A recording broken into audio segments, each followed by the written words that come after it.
Tôi không thích cái cảnh bon chen.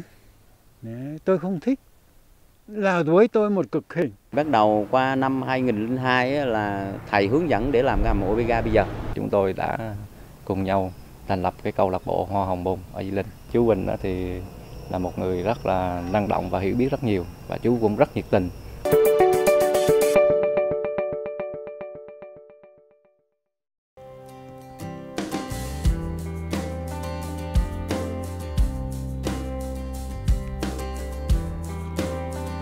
Người dân vùng đất Di Linh này đều biết câu chuyện về một ông tiến sĩ đi du học ở Tây, nhưng khi trở về quê hương lại có một phong cách sống vô cùng giản dị.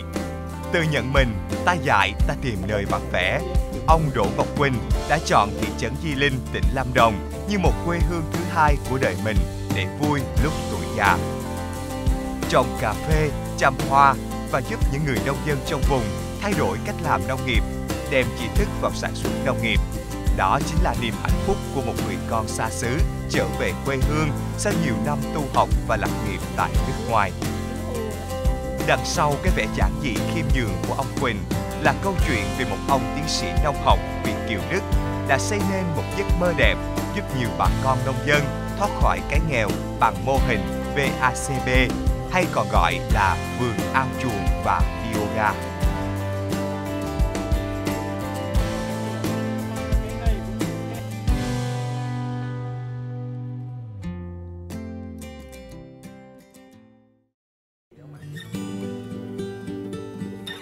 Cứ vào ngày mùa, hình ảnh mẹ tôi mồ hôi nhễ nhại, xung quanh trò bếp bay tứ tung, đun rơm để nấu nồi cơm lớn cho mấy chục thợ gặt ăn, cứ ám ảnh tôi suốt mười mấy năm du học ở Đức. Ngay từ khi còn nhỏ, hình ảnh người mẹ tảo tần, đỏ lửa lo từng bữa ăn cho gia đình khiến cậu bé Đỗ Ngọc Quỳnh nuôi ước mơ tìm ra cách giúp mẹ thoát khỏi cảnh mịt mù khói bếp. Sau này, dường như mỗi bước thành công trong khoa học của tiến sĩ Đỗ Ngọc Quỳnh, Việt Kiều Đức đều gắn với những kỷ niệm về vùng quê nghèo khó năm xưa. Trong tâm trí ông luôn in đậm hình ảnh tảo tần của người mẹ. Năm 1965, ông Quỳnh lên đường đi du học, chọn ngành nông nghiệp, chuyên ngành thổ nhưỡng tại Đại học Nông nghiệp Hohenheim, Cộng hòa Liên bang Đức. Dường như ông Quỳnh rất hạnh phúc với lựa chọn của mình. Với lòng quyết tâm cháy bỏng, cậu bé năm nào đã nhanh chóng lấy tấm bằng tiến sĩ tại châu Âu và theo đuổi giấc mơ thời thơ ấu. Chúng tôi đều quan niệm là mình đi học để về nước để làm việc. Thì ngài nhìn cái thẻ sinh viên, mỗi khoa học họ đóng một dấu, và tới cái lúc mà họ đóng tới 20 dấu rồi, tôi rất là ế ẩm cả người.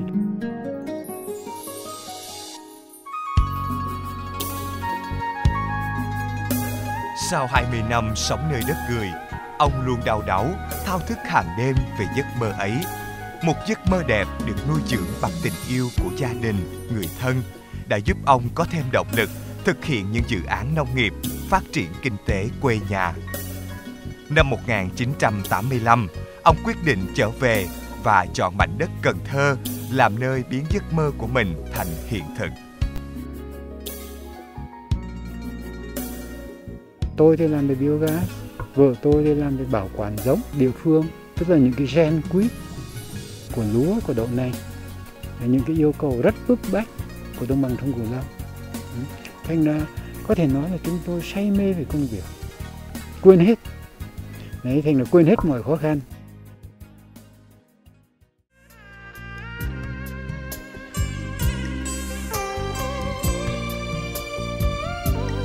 Trước khi chính thức trở về Việt Nam 6 năm, ông bà có một lần ghé thăm trường Đại học Cần Thơ, đưa ông Quỳnh tham quan những đồng lúa lúc chiều tà.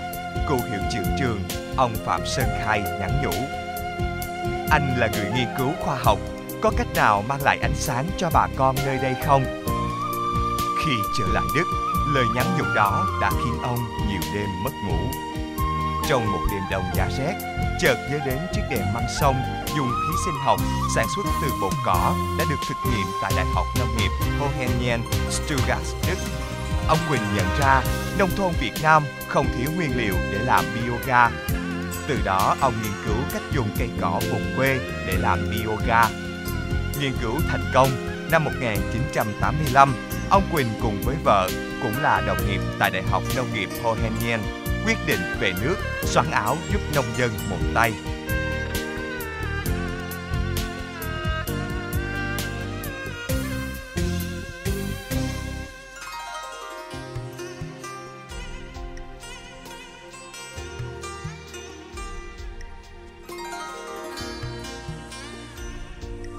Năm năm đầu về công tác tại Đại học Cần Thơ 1985-1990, ông đã tìm ra phương pháp xay hầm ủ phân heo để tạo ra bioga làm chất đốt cho các hộ nông dân.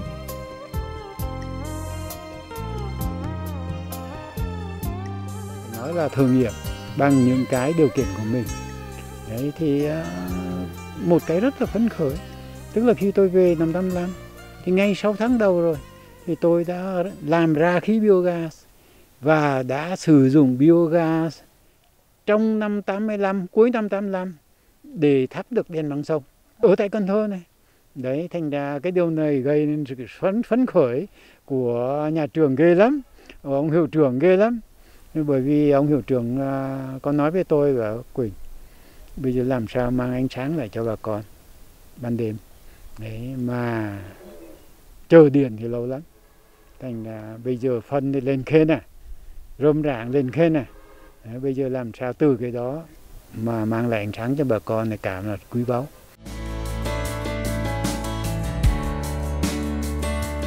Sau đó, ông trở thành một trong 7 thành viên của chương trình Năng lượng mới do Bộ Đại học và Trung học chuyên nghiệp Việt Nam, nay là Bộ Giáo dục và Đào tạo chủ trì.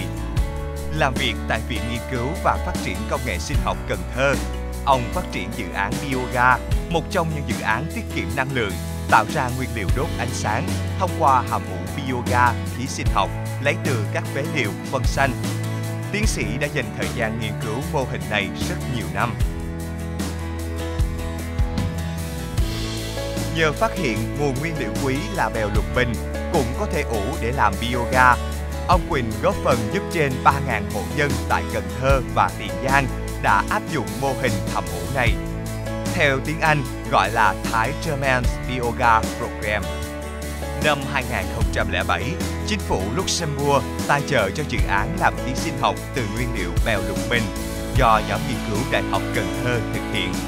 Sau đó được áp dụng đầu tiên tại tỉnh Hậu Giang. Ông Quỳnh là cố vấn kỹ thuật dự án này. Đến nay, dự án đã giúp cho hàng ngàn hộ nông dân ở vùng đồng bằng sông Cửu Long sử dụng bioga nấu nướng mà không tốn một xu.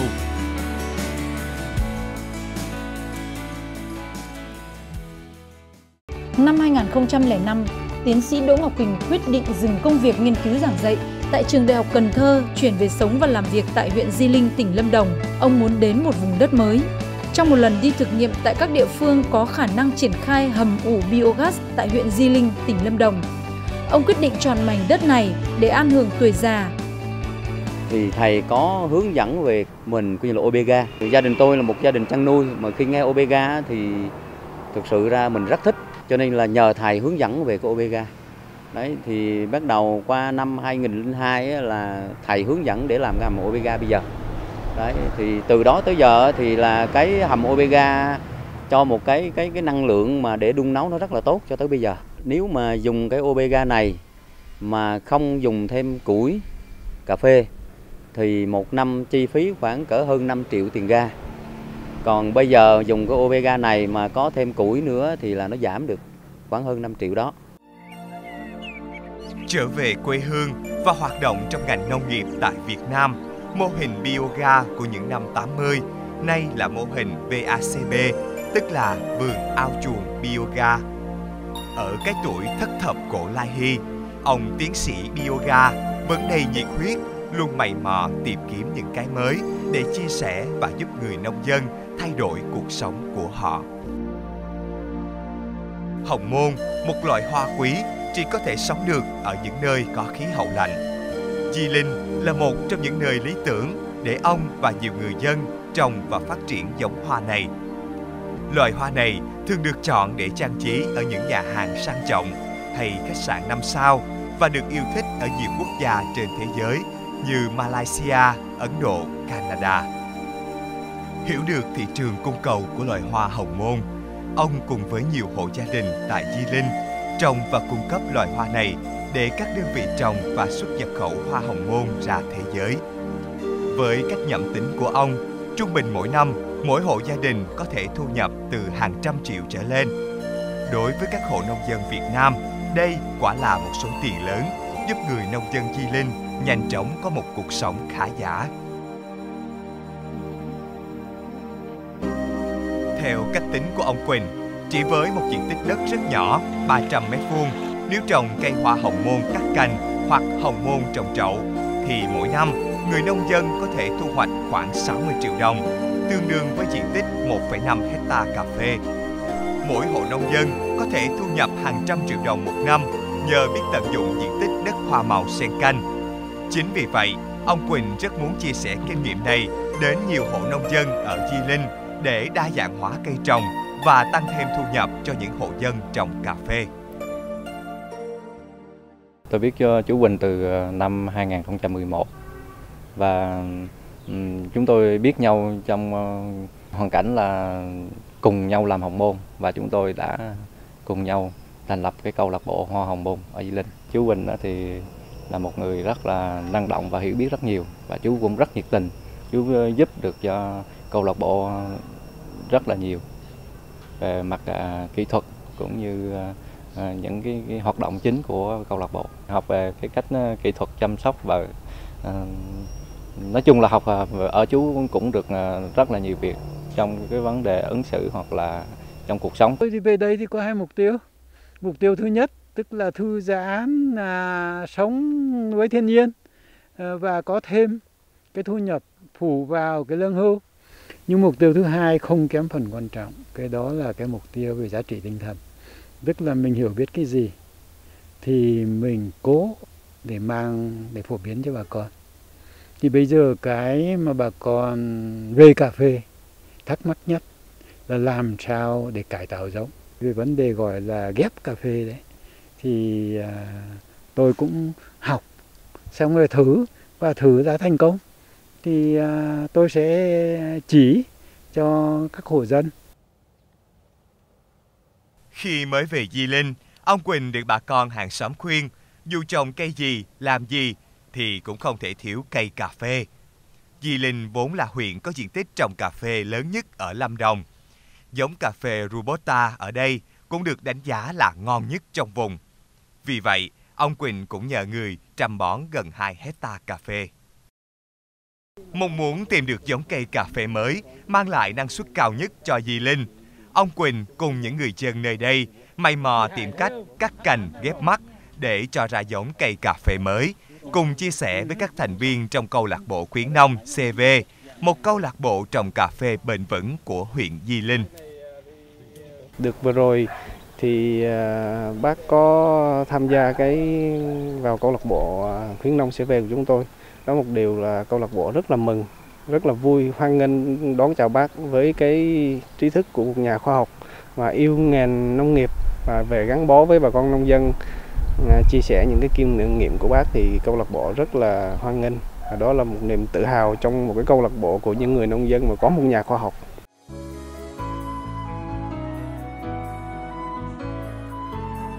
Tâm huyết của ông Quỳnh là giúp cho người nông dân có tri thức, vì ông cho rằng dù làm nông nghiệp nhưng có tri thức, áp dụng tiến bộ của khoa học kỹ thuật thì mọi thứ sẽ tiến xa hơn.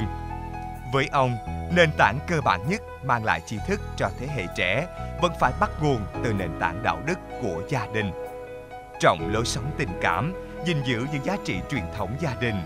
Khi mới đến vùng đất Di Linh này, ông Quỳnh đã tặng cho gia đình anh Vinh câu đối: thiên hạ đều tham châu ngọc quý, gia đình chỉ chuộng cháu con hiền. Là người lớn lên từ làng khói lam chiều của mẹ, từng đi du học tại phương Tây, với ông Quỳnh, cháu con hiền còn là phải không ngừng học hỏi để mang tri thức vào nông nghiệp để thay đổi cuộc sống vất vả của gia đình. Thầy là một người hết sức là phúc hậu, với lại có một cái trí thức rộng. Khi biết được thầy Và rồi gia đình tôi cũng mở ra thêm một cái hướng đi mới, một cái trang sử mới là thầy đến nhắc nhở là phải tạo điều kiện sao cho các con tôi nó ăn học. Đấy, cho dù là một gia đình nông dân, nhưng mà rồi đó là một cái trang sử mà mở để cho con tôi nó học cho tới ngày hôm nay. Thì thực sự ra thì cũng không dám khoe khoang gì, chứ mà rồi 4 đứa con thì cũng tạm thành đạt rồi. Đấy, 3 đứa thì cũng là đại học, còn một cháu thì thạc sĩ. Có thể nói tức là được sống với bà con, đặc biệt những người nông dân thua thiệt là cái hạnh phúc lớn của tôi. Làm sao để cùng với họ chia sẻ cái sự thua thiệt đó. Đấy là cái điều mà tôi mong ước từ hồi 8-9 tuổi. Tôi nhất quyết là chỉ sẽ làm nghề nông thôi. Đó, thành ra cho tới bây giờ thì tôi cảm thấy là rất hạnh phúc.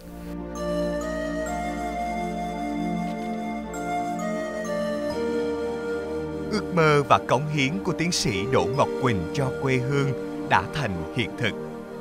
Đi khắp trời Âu, được sống và làm việc trong một đất nước công nghiệp phát triển mạnh. Nhưng với ông, trở về quê nhà, sống với bà con nông dân, vui cùng niềm vui của họ, đó chính là niềm hạnh phúc lớn nhất đối với ông.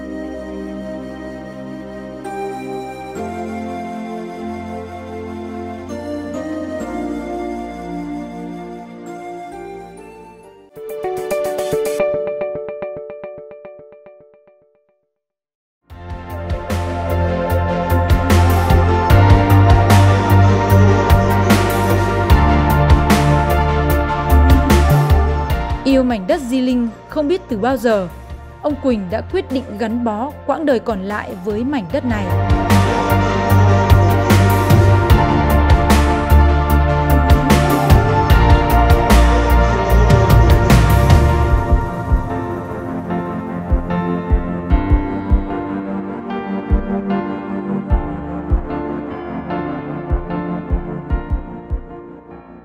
Trước đây thì cái cảnh trí này là một cảnh trí vô cùng đẹp. Ở bên kia là rừng. Rừng không à, không có nhà. Đấy, thì khi mà tôi lên đây, tức là năm 92 với vợ tôi, trong một buổi sáng đi, thì tôi với vợ tôi bảo, em ơi, rồi giống như cái cảnh hồi xưa bên Thụy Sĩ mình đưa nhau đi chơi. Thành ra thôi, mình kiếm một ít đất ở đây, mình mua mai mốt mình dưỡng già về đây.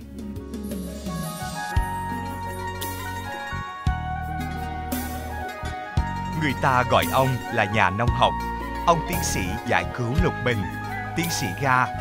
Nhưng ông Quỳnh là người rất giản dị, không thích ồn ào và danh vị. Tuổi già của ông là mấy luống hoa, ra ngắm vườn cà phê hay ngồi đọc sách, ngẫm nghĩ và chiêm nghiệm về cuộc đời.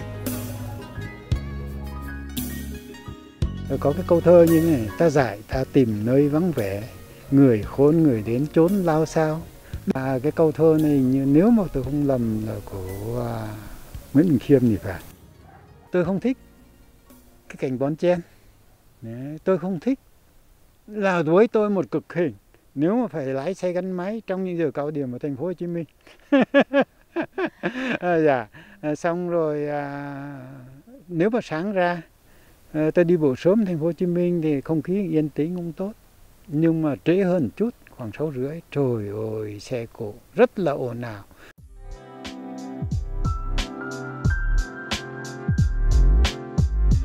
Không phải tự nhiên ông Quỳnh yêu thích bài thơ Nhàn của trạng trình Nguyễn Bình Khiêm. Quan niệm nhàn, ý thức bởi một trí tuệ uyên thâm, một cốt cách sống thanh cao, vượt lên danh lợi, phú quý tựa chiêm bao, đời người là giấc mộng, đã trở thành phong cách sống của ông Quỳnh khi trở về Việt Nam.